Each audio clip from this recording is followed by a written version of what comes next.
Welcome into the Wrestling is Awesome podcast with your host, Alec Pecino, and co-host Bradley Walker. We are part of the NGSC Sports Network, ngsc.com. On today's show, we are going to recap Raw from Monday, which was last night, SmackDown from last week, NXT from last week, and AEW. And we're also going to preview AEW Dynamite and what we think is going to happen tomorrow night, because we have a watch party that we are doing tomorrow night for Dynamite. Finally, after it was put off for 2 weeks. But why don't we get started with Monday Night Raw? And this is the first time I think I'm going to say this in a long time. It was a confusing Raw.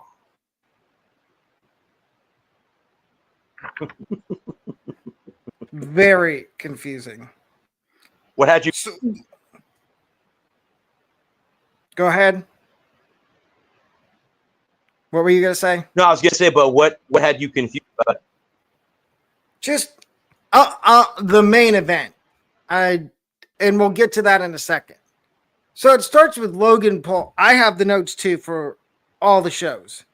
But it starts with Logan Paul and CM Punk having a promo battle. Logan,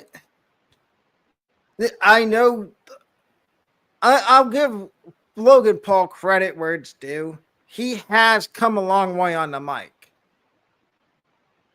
But he's that heel, you hate him, but you also get what he's kind of saying. What do you think? Yeah, he, again, a lot of people, they don't like him because he's a YouTuber. He come in, his brother's the same way in the boxing world. And I think he's got a lot to learn, but he was United States champion for a little while. And again, it takes time. Look how long it took Roman Reigns to be good on the mic. So it's not like some guys come out naturally, like Cena and The Rock, Stone Cold, but sometimes it takes guys a little longer. We'll get to The Rock. Logan Paul, I think, has to. We'll get to The Rock and Cody Rhodes later, because that puzzled both of us. But what would you rate that promo battle between Logan Paul and CM Punk? Well, I think if you look at it like this, obviously Punk is the face, Logan is the heel in that equation. I would get it like a 7 or 8 out of 10, because again, Logan Paul is still fresh, but we all know what kind of mic skills CM Punk has. I mean, come on, guys, come on, like we all know the pipe bomb and all that stuff too. So I would give it a 7 or 8 out of 10. Then we had the match between Pete Dunne, Ludwig Kaiser, and Penta. And I was looking at notes from other people, and they said this was the car wreck of the night.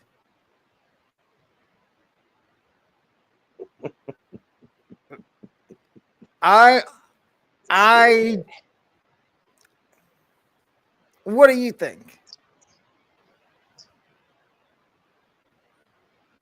Well,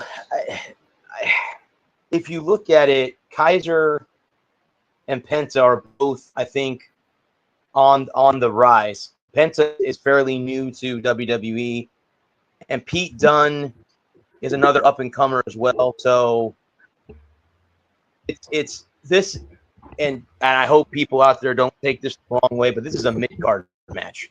It is. None of these guys at the moment are going for a title. So this is a mid-card match, and it was triple threat. And let's see. Kaiser won the match. Okay. Ludwig Kaiser won by pinfall. Kaiser hit the swinging. Yeah, by pinfall. Okay. Then you And had. he, Go ahead. I was gonna say, is Kaiser still involved with um The Ring with General. Gunther, or is he on his own now? I think he's on his own because Gunther wants him to get his name out there, kind of. And then we had Rhea getting interviewed back. Okay. Yeah, I'd give it a solid 7 out of 10. Good match. Mm-hmm. I agree. Then you had Rhea getting interviewed backstage by they have so many backstage. Jackie Redmond. And she was basically hyping up her title match next week, which I've looked at the card for Raw next week. It's a pretty good Raw. Not gonna spoil anything. But I think we all know Rhea is going to retain next week. There's no way unless Triple H pulls the string and has Io wins out of nowhere. I don't think that's going to happen. I think Rhea wins, and whoever wins the chamber is going to face Rhea at Mania. That sounds, yeah, I agree with you, but that sounds right to me. And then you had the New Day going up against LWO. And of course, the New Day won, which neither of us want to see. After what they did. After what they did to Big E. Yes. If this is your first time watching the podcast, how do you say it? We hold not a grudge, but we have a issue with how the New Day treated Big E. Mm-hmm. And then you had, and this is where I don't know what Triple H's logic was here. So Gunther comes out to the ring. He's like, "Oh, they let me handpick my opponent for tonight." And Akira Tozawa comes out. I'm just like, what's the point of this match? We know Tozawa wasn't going to win. Correct. And Gunther, I said it was growing on me that he was a good heel. I take everything back that I said about Gunther. He's a worthless piece of trash.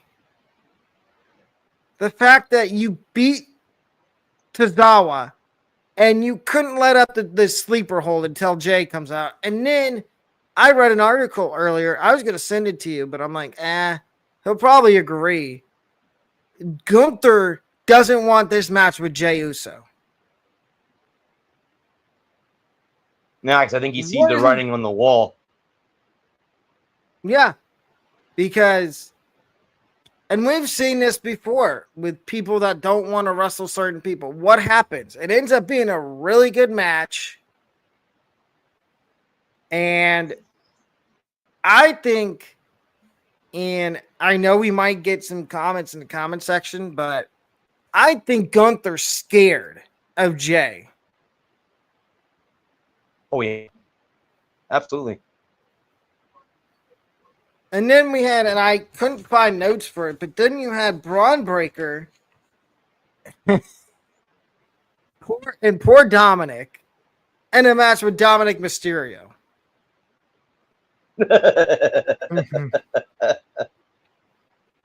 I don't see that, bud. I don't see that.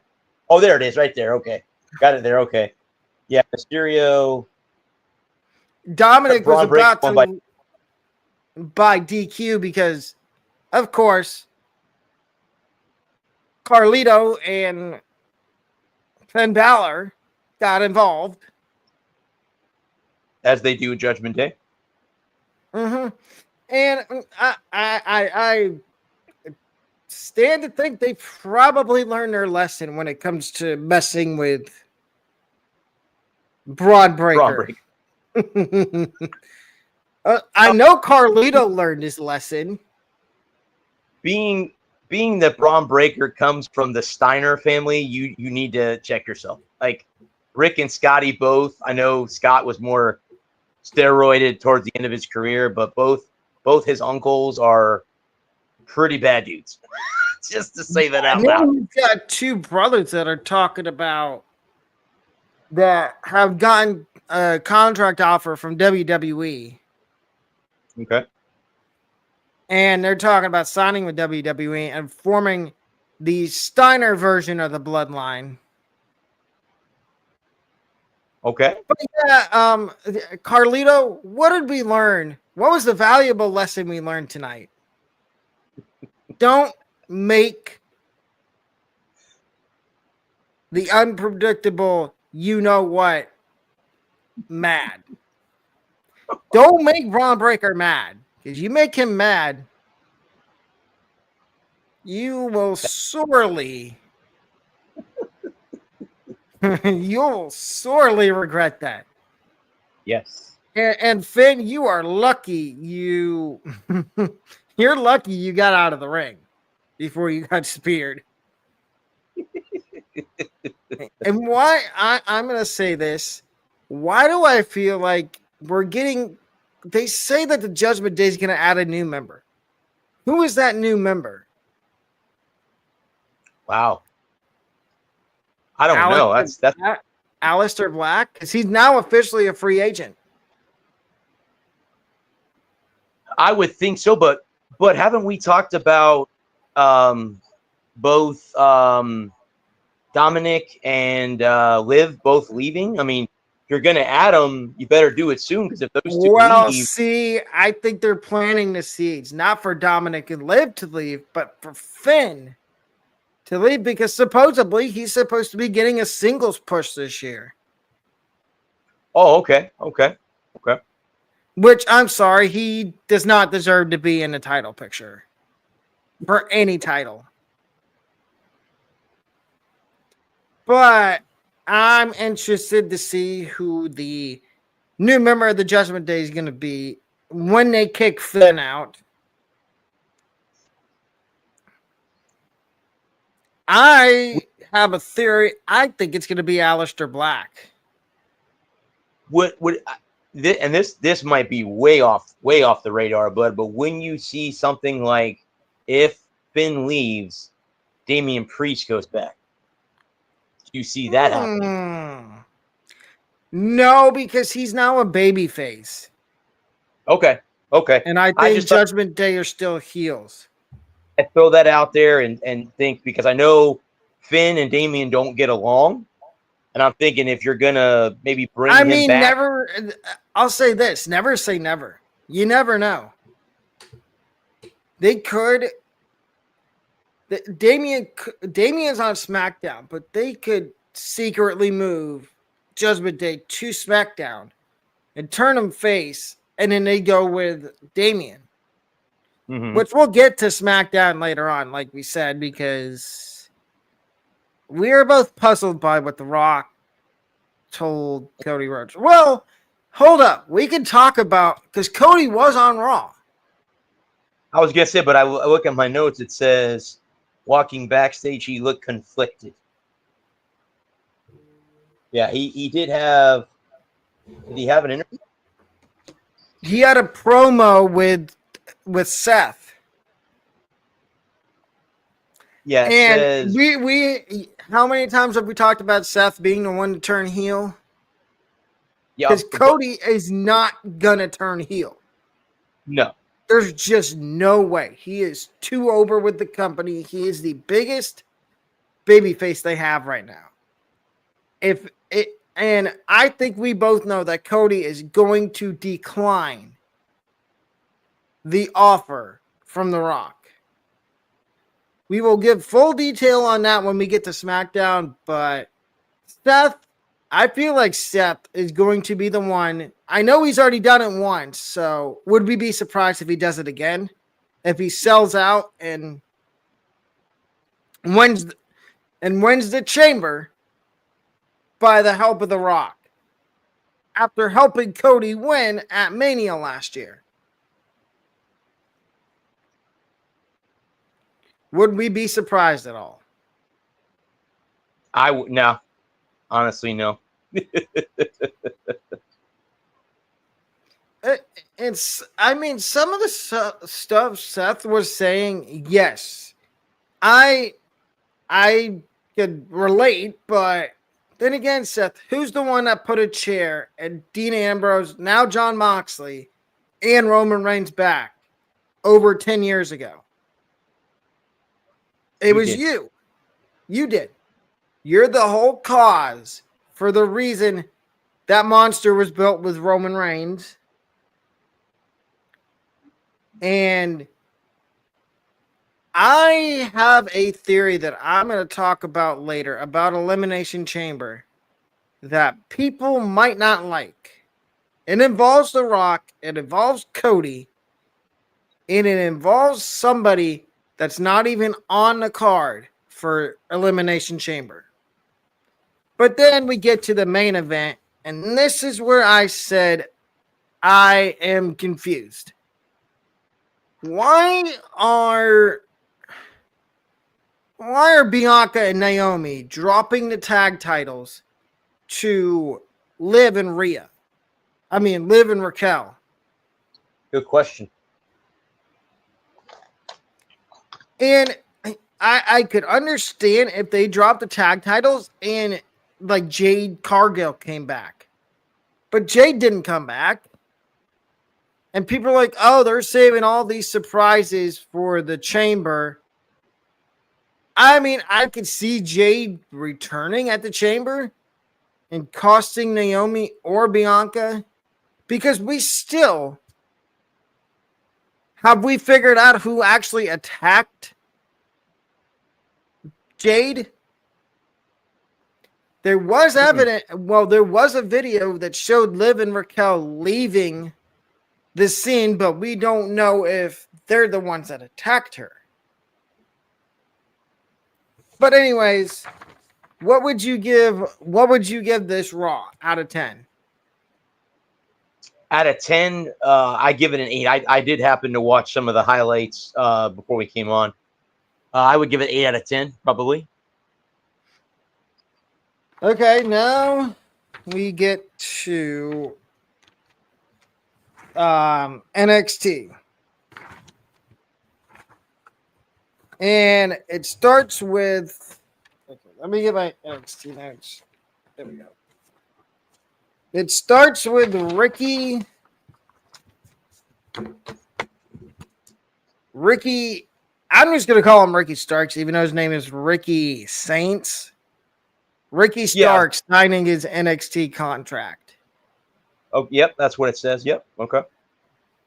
But he gets interrupted by that little, what do we like to call it on our podcast? Something that won't go away. Little fly that won't go away. Yep, that would be Wesley. Wesley comes out and interrupts him. I'm sorry, Wesley. You have no one likes you because of what you did to your family. Your so-called brother, Trey Miguel and Zachary Wentz. Why are you out here trying to stir drama with start up drama with a guy that just signed with NXT? But and then he gets ran off. Oh no, it was Ethan Page that came out first. Page came out first, and they had like a mini promo, and then Javon Evans came out and ran him off. Then Wesley came out. Why why is Wesley always putting his nose in business that doesn't concern him? If you if you get what I mean. Like, he is the most, and I'm sorry, I don't wish this upon anybody, but why hasn't he been released yet? He has been in NXT for 4 years now. And they keep saying, oh, he's going to get called up to the main roster. He's going to get called up. He hasn't got called up yet. Does that not tell you that he's not main roster worthy? That's what I would think, bud. Yeah. So then we get that segment was, I mean, I'll give it a 7 out of 10. What about you? Yeah, I agree, bud. To me, it was good storytelling about Ricky Starks and Ethan Page. Good callback to when they were both in AEW. Because if most of you don't know, that's where both of them came from. The first match, though, was Sean Spears and Channing Stacks Lorenzo. Is that what it says on your notes? Yeah, I mean, that's one of the matches, but I had the Petrovic, Jordan, and Parker match, the women's. NXT opened with Obi Fleming coming out to the ring. I mean, maybe I have the wrong NXT. I could be wrong. I do No, see you the don't. No, you don't. Nope. Okay. I had it on the wrong thing because I had to print it, and yeah, it started with Obafemi coming out, and then we knew this was coming at some point. Somebody from TNA coming over to challenge Obafemi. And we knew that was going to happen. Did we think it was going to be Moose? No. I thought it was going to be Joe Hendry. But this is going to be a good match. I was going to say those two, because correct me if Moose was Moose the champ before losing the championship, or is he still a champion in TNA? He's the X Division champ in TNA. Okay. Yeah, but that's too, as we say in the wrestling world, that's a lot of meat. That there will be two big fellas in that ring together. It's like Braun Strowman when he's in a match. It's gonna be a car wreck. Yes, it will be. No question about that. Then we get to, you said Carmen Petrovic. Yeah, Carmen Petrovic will challenge Stephanie Valkyria after winning an incredible triple threat match with Jada Parker and Kalia Jordan. Yeah, correct. Kalani Jordan. Yeah, I mean, I got to watch some of that. That was a decently good match. I would give it like a 6.5 out of 10. And that's no hate at all for any of those girls. They are athletes. Then you got go ahead. We'll talk later, but about AEW that you were talking earlier about that. But yeah, I think women's wrestling has come a long way, and when you put in 3 women that can move like that, yeah, it was a good match. I give it a 7 and 8 as well. Then you got Sol Ruka and Zarya against Jakar Jackson and Lash Legend, the Metaphor Girls. Sol Ruka and Zarya won. I believe that was the next match, unless I'm wrong again. Nope, you are correct, but that's the one I have too. Actually, I have printed out all my notes and I missed NXT, so I'm actually looking at NXT on my phone. But that was the next match that I have. So yes, that was another good match too. I got to say, the Metaphor girls deserve to be on the main roster. I think they've done all they can do in NXT. Is that Ruka and Zarya? No, that's Lash Legend and Jackson. Okay. Jakar Jackson. Then you have, we already talked about Ricky Starks. Then we have Sean Spears, formerly known as Ty Dellinger, but now he goes by his real name. He had a match with Channing, the underdog of the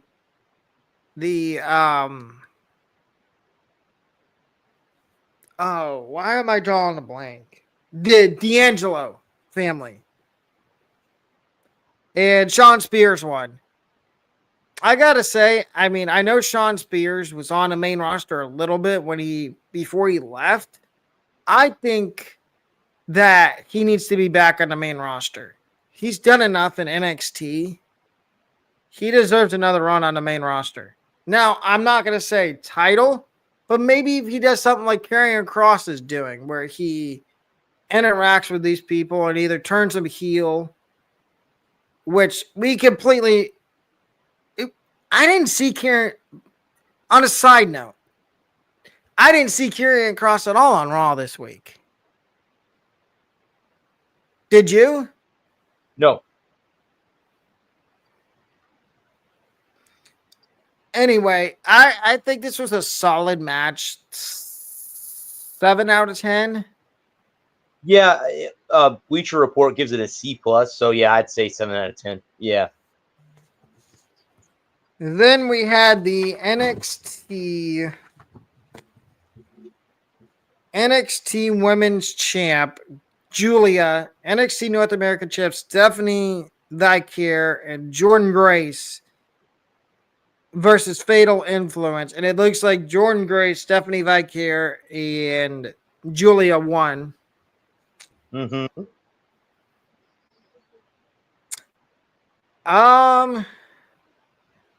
And this, I think this is the main event of NXT from last week. I don't know much about. I know Stephanie Vicare and Julia are kind of new to NXT, but I like this little team that they had with Jordan Grace. Not saying it's ever going to be a faction, but why not? Well, I like when, you know, obviously we know the partnership with TNA, and it was cool to see Jordan Grace come over. And I think Jordan is going to change the women's division because Jordan's big and she can move. She's kind of like a female version of Braun Breaker. I'm not trying to diss on Braun Breaker by no means of the imagination. No, I got a better one. He's the female version of a guy we're about to talk about on SmackDown. That is a werewolf. Jacob Fatu. Mm-hmm. Yeah, I like that similarity. Okay. I like the similarity. Okay. Overall, I thought NXT was pretty good. And now we get to SmackDown. And we're going to kind of move around here with SmackDown. We're going to start with that segment with Cody Rhodes and The Rock. and Bradley and I talked about this off air last week via text, how we both know that Cody Rhodes ain't going to be dumb. He ain't going to sell his soul to The Rock. Nope. He's not going to. We've seen this movie before. Back in the day, there was the Corporation, which was The Rock, Undertaker, and Stone Cold. If my memory serves me correct. That is correct. And then you had Mr. McMahon and a few other people that were in the, who are they going against back then? It wasn't it Shane, Vince, Triple H. Yep. And was it Shawn Michaels? Correct me. I could be totally okay. I think you're right.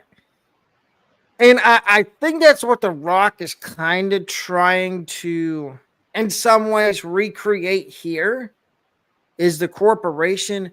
But like we just said, both of us know for a fact that Cody ain't gonna sell his soul to The Rock. I think he knows a little bit better than to do that. His pops wouldn't be happy with him if he did. No, exactly. Where do you think this is leading? And I want your theory on where you think this whole thing with Cody and The Rock is going, and then I'll give you mine.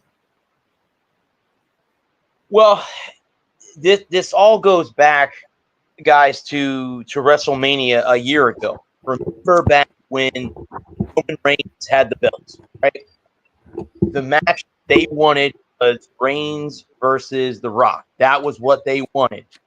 Cody Rhodes, along with Seth Rollins, said, no, we're not doing that. They went to Triple H. Triple H said, yes, that's not going to happen. It's Cody versus Roman. That's the match that we're going to do. I think what it is The Rock knows, and he even acknowledged it. It may have been a month ago, may have been even back last year in December, where he came out and said he was happy that Cody had been holding the company on his shoulders and doing a damn fine job of doing that. He was surprised how well Cody had been carrying himself. He did mention it Friday too. Oh, did he? Okay. So my theory with this is I think The Rock is maybe trying to manipulate. Yeah, either that, bud, or get under Cody's skin enough for him to make a mistake, cost him a match, or have. Because remember, if you remember the match against Roman, they lost the tribal match where they had everybody could come out and attack them, and I think maybe what he's trying to do is he's trying to tell Cody, hey man, watch your back because I'm still here, and I can bring anybody out at any point. And just watch your back. But like you said, I don't think Cody's going to fall for this. I really honestly believe this, and you people in the comments can tell me if I'm wrong or not. The belt is not going to leave Cody until WrestleMania, and the man that's going to take the belt off of Cody is John Cena. Because Cena's going to win Elimination Chamber, and that's the way it's going to be playing out. So that's my theory. So, well, I like your theory. But the one issue is, here's my theory, and then I'll circle back to what how you said Cena was going to win the chamber. My theory is Cody and Rock are in the ring, and they're doing their promo at Elimination Chamber, and Cody's about to say no. And we hear, and Roman's not even on the card. And this might be a little far out there because Roman, like I said, not on the card for Elimination Chamber. And it's in Toronto. Do you think maybe secretly they told Roman, show up to Elimination Chamber and interrupt the segment between The Rock and Cody to make Dwayne mad? Could be, or do you think because it's in Toronto that you could possibly have a backdoor deal with Kevin Owens or Sami Zayn because they're both Canadian? But never mind, because they're going to have a match together. That's totally off the bat because they're going to have a match anyway. But I mean, yeah. That's not too far out there. And we will get to what we think's gonna happen at Elimination Chamber after we're done with SmackDown. But like I said, I like your theory of Cena winning, but the problem is there's a lot of people out there, and you can't believe everything you see on the internet. But there's a lot of people saying, "Oh, Punk's gonna win, Rollins is gonna win, and then he's gonna sell out and join The Rock." I don't buy that for a second. That Rollins. Well, actually, I take that back. I could see that happening. Cody says no. And then you get Seth comes out after winning, or The Rock comes out during the chamber match and either helps Punk win or Rollins, because we know Cena ain't gonna turn heel. Right. They tried to get him to do it earlier in his career, and he said no. Because he's just too... Yes, there is people that don't like Cena, but he's one of the biggest baby faces in the company, other than Cody right now. And Jay. Correct. And Jay. So anyway, that's my theory. Then we continue with SmackDown, and we have LA Knight and R-Truth, which R-Truth is a national treasure. When he retires, I'm going to be sad. He is the most hilarious guy in the WWE. I would, yeah. He wears that title very well. He wears that title very well. Oh, yes, he does. They had a match with Carmelo Hayes and The Miz. The Miz. What is this? What are we doing with The Miz? Why is he in a tag team again? I don't know. I honestly, but I don't know with him, because he, like anybody else, is a heel. He's a heel. I mean, well, so is Carmelo Hayes. Maybe they're gonna form a tag team, but again, okay, so you're gonna have them in the tag team division, but you have the Street Profits. We just saw what happened with Truth in Miz. Carmelo, do you really think this is gonna work, or is this just short term until maybe you get a title? That's a possibility. But they beat LA Knight and R-Truth by pinfall. Okay, match. Yeah. 5 out of 10. Yeah, because again, the reason but I would rank it that low too is there really is no storyline with it. Unless you're gonna have a match. I mean, but is LA Knight in Elimination Chamber? Is he one of the 6 guys? I believe so. Okay. Then you have, and tell me if I'm wrong, you have Damian Priest and Braun Strowman versus Solo Sikoa and Jacob Fatu.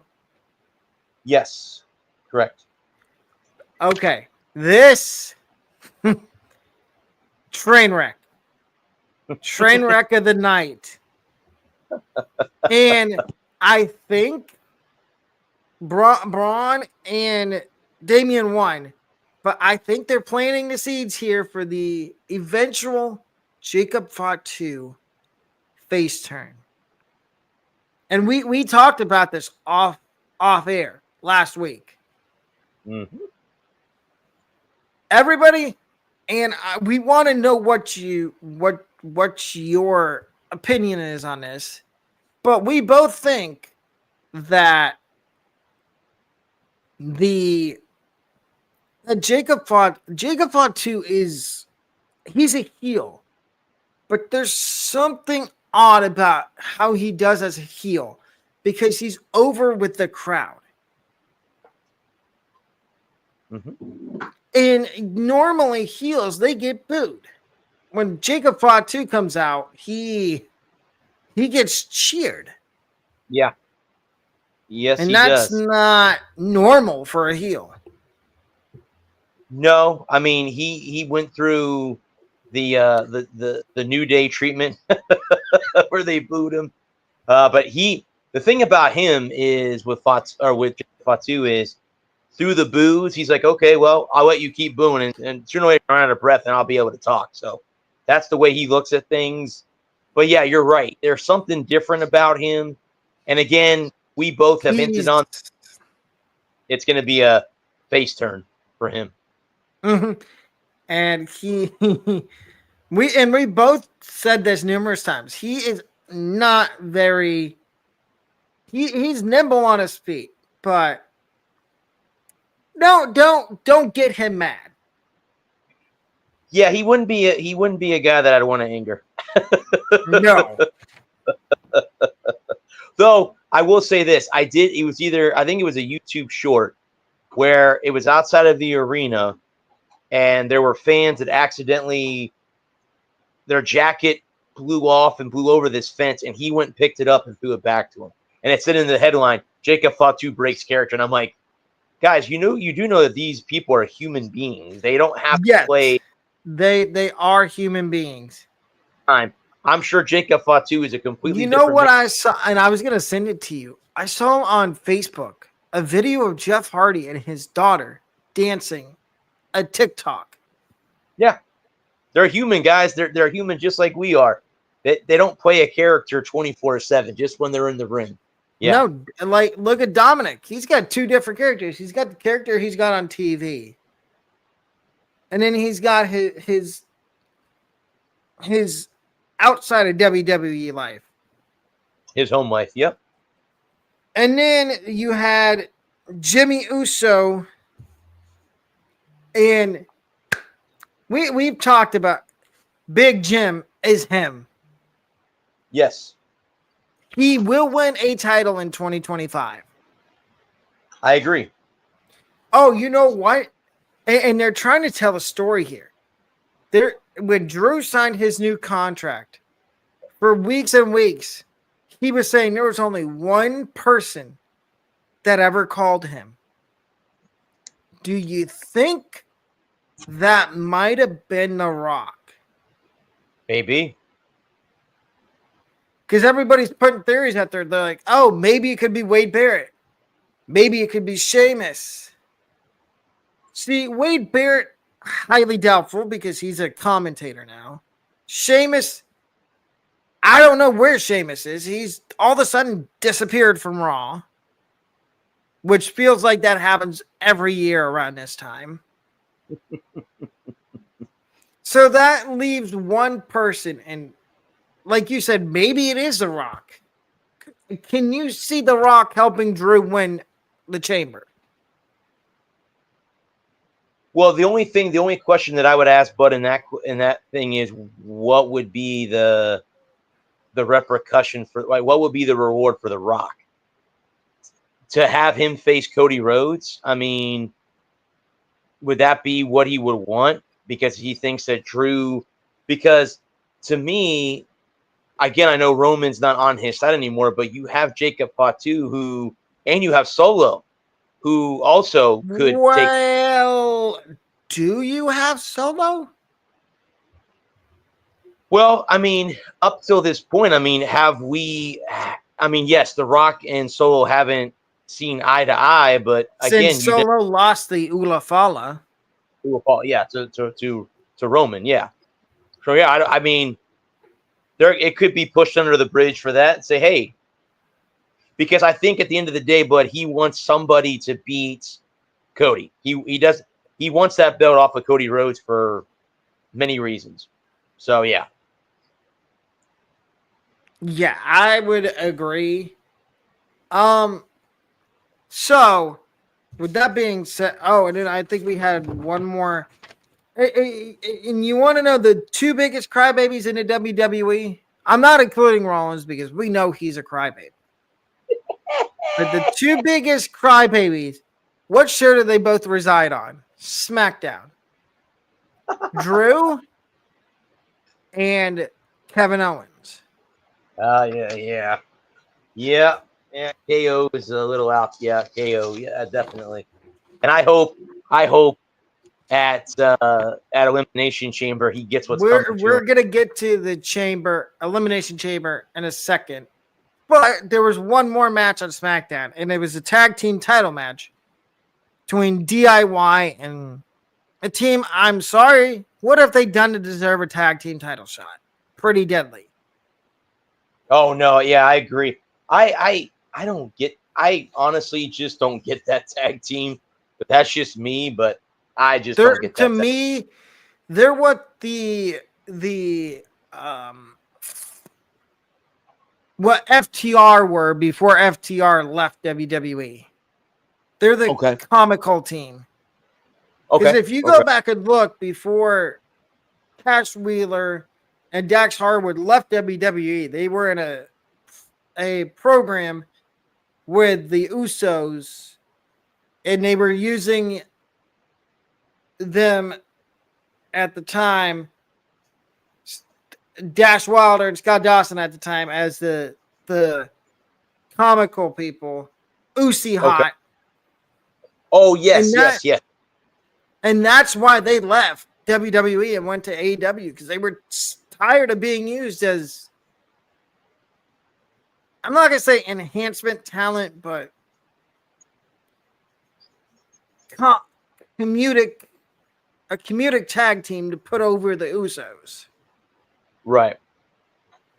But it really wasn't a tag team title match because it got blown up from the Street Profits, which they warned us. They tried to warn us last week. They said they both cleared and they were coming for those tag team titles. Yep. Correct. Overall, I thought SmackDown was good. Could you pull up well, first of all, we're going to talk about, before we pull up the Chamber card, but I want to talk about Adam Pearce and why he was so hesitant to give this match to Sami Zayn. I understand that Sami got package pile drived like Randy did, which I have a theory what's going to happen during their match at the Chamber. Because I've seen all over social media people saying, oh, why when Randy got package pile drived, why has he been out for 3 months? And then when Cody and Sami get it, they're back within 2 weeks. It's called storyline. Correct. Randy has a history of back injuries and neck problems. Correct. That's why he's been out longer than the other two guys that got package pile drived. And do you have the Chamber card pulled up? I do, bud. I do. So we're going to start with the Owens and Sami match. Who do you think is going to win that? I think Sami Zayn, and I think in a lot of ways you look at him, and it doesn't seem like it takes a lot to get him. I mean, again, he and Kevin were both handcuffed to the, or let me take that back. Kevin Owens was handcuffed. Roman Reigns forced Sami Zayn to hit him with a chair, and then Zayn turned the chair on Roman and the Usos at the time. I just don't think you mess with Sami Zayn, both being that this pay-per-view is in their home country in Canada. Both of them, I think, are from Montreal. I think they're from Quebec. I don't think they're from Toronto, Ontario. Yeah, they're both from Montreal. I think Sami Zayn, because I don't think you mess with Sami Zayn. Well, and there is that Viper lurking. And there's that too. Do you think they pull the trigger and have him return here and cost Kevin the match to set up their WrestleMania match? Absolutely. There'll be a perfect moment to do that. Absolutely. Absolutely.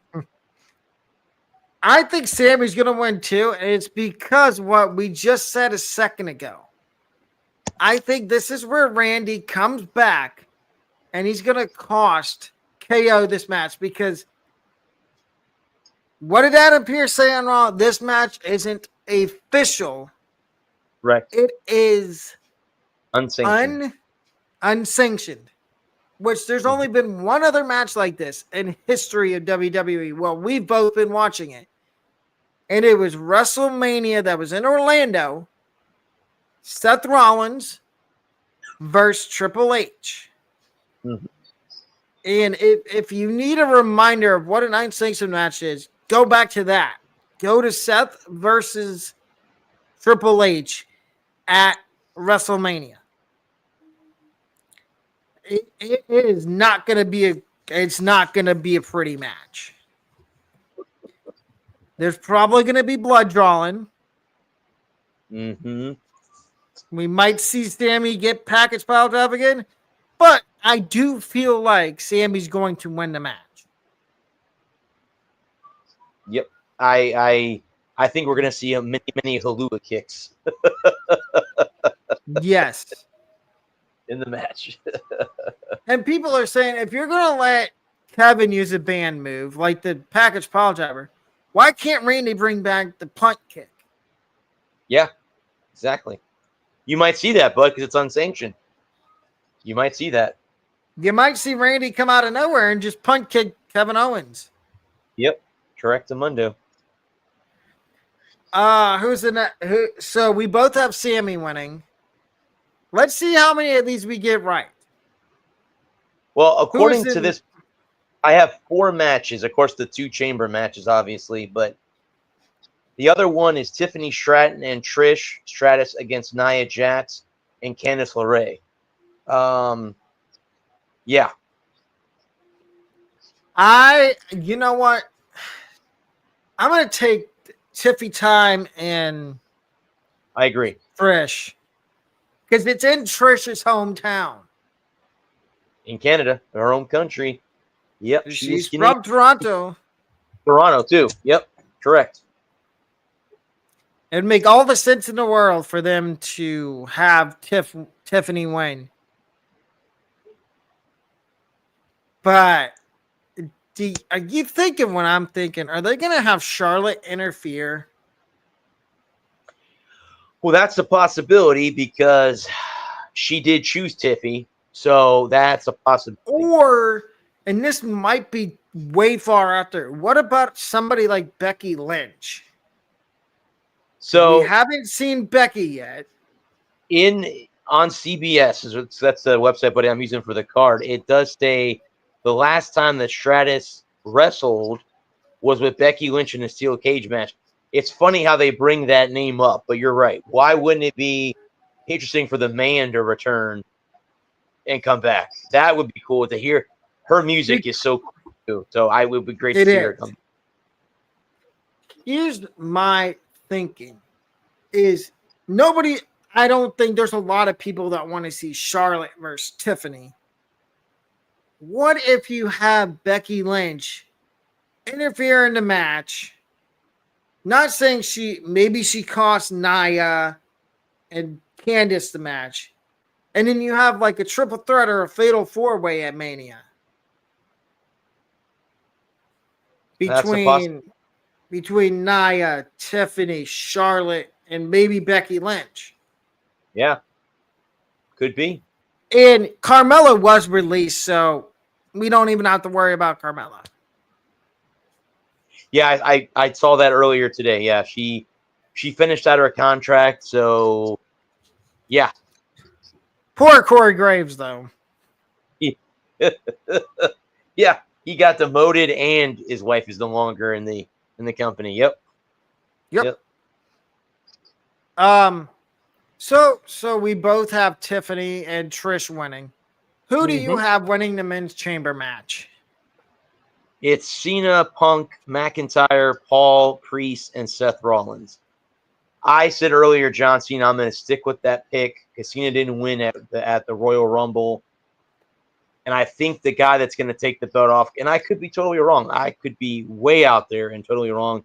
And Cena doesn't win, but I just would think if you're going to give him the run, or this is his last go around, the biggest stage to win number 17 and break Ric Flair's record would be at WrestleMania. That would make more sense to me than anything else, but I could be wrong. The thing is, and I've heard this on social media, I've heard it on TikTok, I've heard it on YouTube from other people. What if The Rock puts himself in the chamber match? Because there has been a 7-man chamber match before. Okay. What if The Rock inserts himself just to screw over like CM Punk or like Cena and help somebody maybe like Logan Paul win? Yeah, that would be a disaster. I no offense to Logan Paul at all, but if Logan Paul wins the Elimination Chamber match, that is a downright travesty. And that's just my opinion. I'm not saying he's going to. I think it's either going to be Punk or Cena. Yeah, but remember, if we remember correctly, who still owes Punk a favor? Paul Heyman. Yep, Mr. Heyman. Is the favor Roman helping Punk win the chamber? Oh boy, that would. Oh my God, that would burn a lot of people's minds. I mean, explode. I mean, that would. Seth, Drew, Logan, CM Punk. Oh my God, that would break the internet. And the biggest one, The Rock. Yeah, there you go. Yeah. Yep. And then who do you have winning? Who's in the women's chamber? You have Liv Morgan, Alexa Bliss, Bianca Belair, Bayley, Naomi, and Roxanne Perez. I'm gonna go out and say it's gonna be Roxanne Perez. I'm going with the woman who made a surprise return at the Royal Rumble. For some off-the-wall reason, I think it's going to be Alexa Bliss. And the reason that I say that can I chime in for a second? There's a rumor out there that she's going to go into the Wyatt Six and team with Nikki Cross. Okay. And they're going to take the tag titles from Liv and Raquel. Well, if that's the rumor, then that would change my pick because I thought I'd throw that out there. Because this is the person that will face Rhea Ripley, correct? Yes. Yes. Okay. So now obviously the lovely people love to see Liv Morgan again, but those two have had a rivalry, but I don't know. Wow. Yeah, you know what? Maybe it is going to be Roxanne Perez because Perez is teamed with. The issue with that is who's Bayley's WrestleMania opponent then? Good question. They're planting seeds for a Mania match between Roxanne Perez and Bayley. So then that leaves like Naomi. I mean, Bianca. But then, Bianca and Naomi no longer have the title, the tag team titles, right? But are we forgetting that Jade Cargill's out there somewhere lurking? Yeah, this match is a conundrum. Seriously, I don't know. Many can win, and there are obviously reasons for all of them to win. Because obviously, if Roxanne and Bayley are going to have a future match at WrestleMania, neither one of them are going to win because you have to. Well, you know what you could do? You could have the triple threat. No, say Roxanne wins. You can have night one. You could have her versus Rhea, and then on night two. Oh, that's right. That's right. WrestleMania is 2 nights. You could have her go on night one against Rhea. And then on night 2, she goes in a singles match against Bayley, non-title. Or if she somehow wins the title Title then match. you have her go against Bayley for the title on night 2. Because they did that last year with The Rock and Roman versus Cody and Seth on night 1. Right. And then it was Seth, Cody versus Roman on night 2. Correct. That's right. Forgot about that. You're right. They could legitimately do that too. They could. You're right. Yes. And then now we finally get to AEW. And oh boy, what an opening segment that was on AEW. Hangman Page and MJF.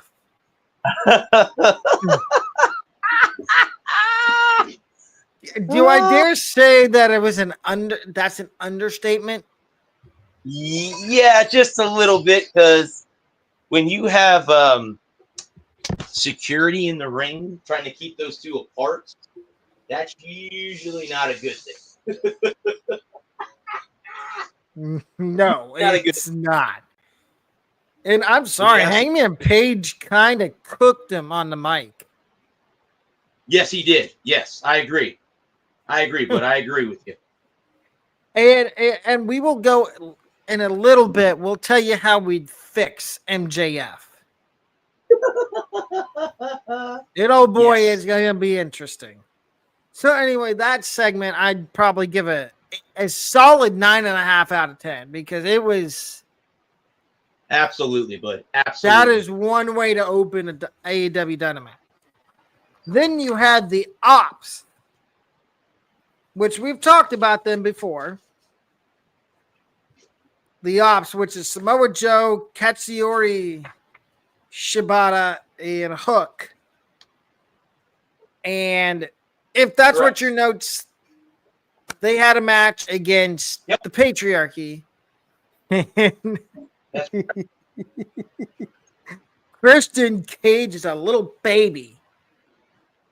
Yeah, well, come on now. Christian Cage has been a baby. Sorry, I'm in the middle of. Sorry, but I'm cooking something and I had to stir it up. No, I mean Christian Cage is a baby. He's been a baby for a long time. And he says he's a father figure.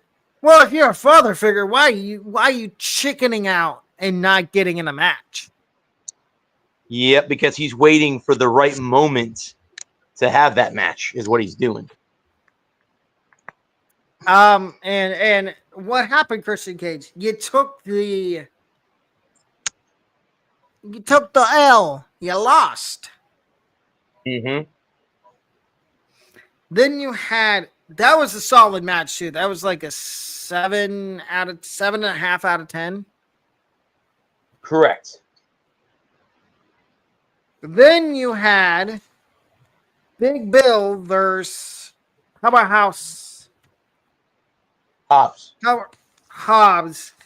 in a street fight. Oh, you talk about two big fellas. That was a car, a bug hitting a windshield. And somehow Powerhouse Hobbs won. Yes, he did. Thank goodness.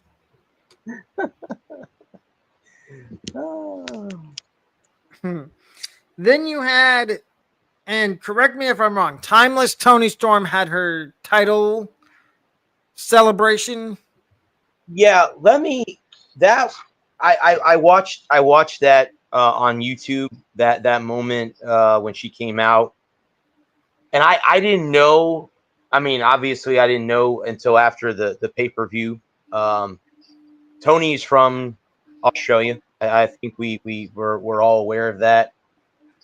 It was pretty damn cool how she came out and said, "Hey, I'm a champion, and I'm one of those champions that's not going to run away from a fight. I'm not going to run away from a fight. You want to challenge me? I'm here." Of course, we know who all came. Both of us knew who came out. Yeah, Mariah May. The one that she beat at AEW, or what was it? What was the pay-per-view called? Grand Slam. Grand Right. Slam Australia. Yeah. Which, don't get me wrong, Gabe, it was a good pay-per-view, but this feud has run its course. They need to give somebody else an opportunity to try to beat Toni Storm. And maybe it's one of these next two girls that we're going to talk about. Megan Bayne versus Chris Statlander. Yeah, could be. Could be. And yes, I know we forgot when we were talking about Raw to talk about the Intercontinental title match. Lyra won. Ivy Nile, all I'm going to say is Ivy does not need to be near a title. Her or those two goofballs, the Creed brothers. But back to AEW. Decent match between Statlander and Megan Bayne. Correct. I don't really know much about Megan Bayne because this is only her second match in AEW. But I mean, if I see more of her matches, she might start growing on me, but we'll see. Then you had what does yours say? So Megan Bayne. It says, but after that, there was a backstage interview with, and Ricochet was in the ring after that. But after they came with Prince Nana.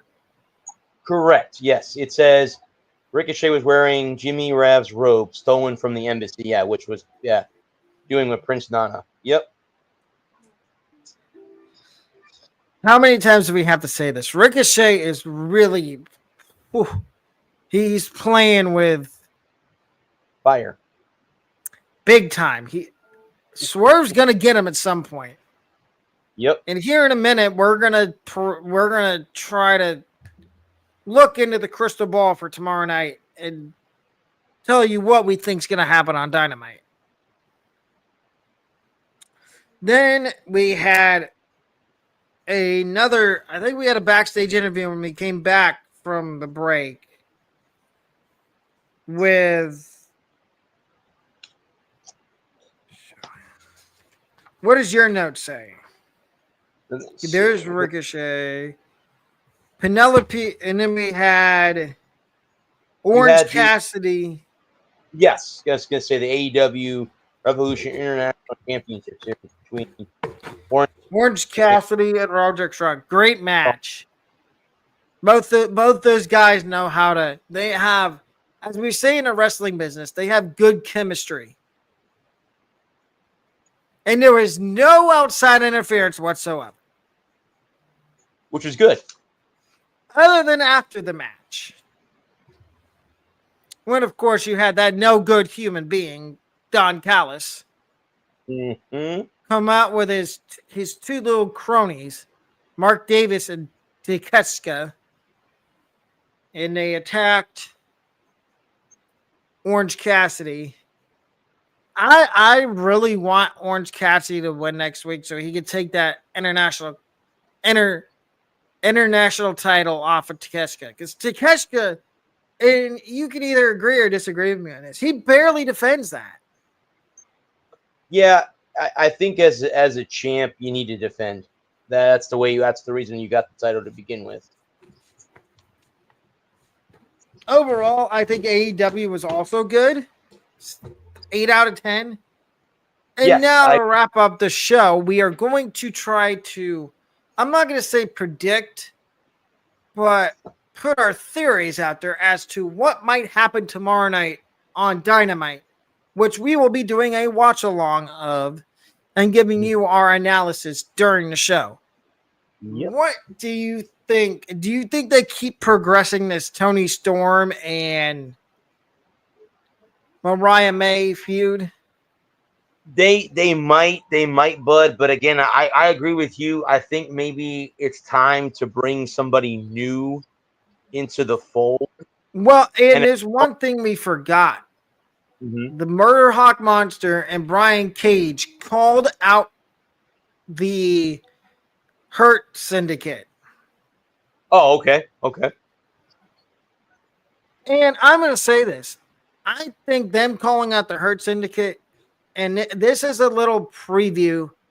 I think we're going to get a response tomorrow night from the Hurt Syndicate. And of course, the chickens they're going to say, no, you have to earn it. I'm sorry, Lashley and Benjamin. Those are two guys you don't want to make mad. No. Those are two big hombres that you do not want to tick off. And then I think there's another feud that they might try to keep building on, and that's Hangman and MJF, because they are having a match at Revolution. Mm-hmm. And I could see another confrontation between those two. I could too. And then you got, and it kind of went untalked about, the little segment that Moxley had with the Death Riders. He took out, not Moxley, Cope. He took out Wheeler Yuta with a concerto. Who is he going to take out next? No, was it Wheeler Yuta or was it Pac? I think it was Pac. He took out with a concerto. So that leaves Claudio and Yuta. I would say Claudio because and Marina Shafir, but that would mean that Beth Phoenix would have to intervene. And she is not. I believe she's a free agent, but I don't know if she wants to wrestle anymore. No, I think she's a mom. I don't think she wants to do that. Yeah. But yeah, I think Cope's either going to try to take out Wheeler tomorrow night, or like you said, Claudio. Mm-hmm. Because he wants it to be 1-on-1 at Revolution. No outside. Correct. No outside help. The problem is you get rid of Claudio and Wheeler. That still leaves Marina Shafir. True. And that's still a problem because she still can interfere even if it's not getting physical. I'll tell you another feud that they might prolong a little bit, and I wouldn't mind. The Ops against the Patriarchy. Okay. It feels like that feud is just kind of getting started. It's kind of in the honeymoon phase, and it's just getting started. Why couldn't we see them do maybe 2 or 3 more matches? And maybe the last match is like a last team standing. Yeah. But, ladies and gentlemen, again, we are part of the NGSC Sports Network, ngscsports.com. And as we've said throughout the show, tomorrow night, we have a watch-along of AEW. I know we were supposed to have it 2 weeks ago, then it got pushed back, then it got pushed back again. Bradley had prior things that came up that he had to deal with, and he was also having technical issues. But we will for sure be having it tomorrow night. Yeah, I got my laptop is still down. I'm using the tablets. Cool. It works. So, yep. Yep. And then Thursday, we will be having a recap of AEW and a preview of what we think is going to happen the SmackDown before Chamber. Mm-hmm. And also, everybody, if you're looking for the audio version of this podcast, it is over on YouTube Music, and I have made a little change to the podcast playlist. This is now under a playlist called the Sports Network Channel Podcast. It is all the podcasts that all three of the podcasts that Bradley and I do, and my other college football podcast that I do, and the show I do for college basketball. So it's all on one playlist. So it's easy to find for everybody.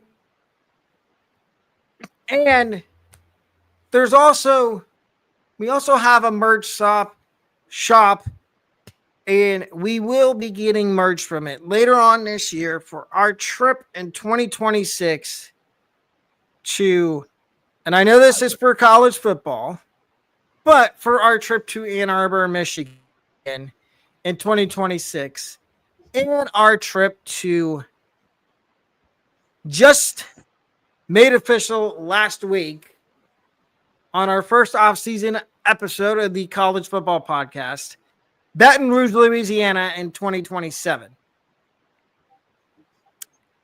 And many more trips after that we haven't confirmed yet, but we will down the road. And you might catch us at a WWE live event or maybe a Rays game. Well, definitely Bradley because he writes for the Rays. Mm-hmm. But yeah, if I'm you see, working on credentials for Rays. I might have credentials for the Clearwater Threshers, which is the A team for the Phillies later this summer. So, yep, working on that as well. But if you see either one of us outside of YouTube, like in 2026 when we go to Ann Arbor, if you see us at the Michigan game, don't hesitate to walk up and say hi. Correct. Absolutely. And chat with us about the podcast we run. And ladies and gentlemen, if you know anybody that works at the University of Michigan in the football within the athletic department and the football program, send them my email or Bradley's email, and we could get them on the college football podcast this year. That would be great. And it hasn't started yet, but we will be at some point in the process of trying to get linked up with somebody within the athletic department of Michigan so we could be in the press box for that Oklahoma-Michigan game in 2026 and write for the podcast, and also try to figure out a spot on campus where we could go to live stream the podcast while we're in Ann Arbor. But that's still a whole year away. But for Bradley and Alec, we are signing off. We will see everybody on tomorrow night. Good night, guys. See you tomorrow night for AEW Dynamite. Yep.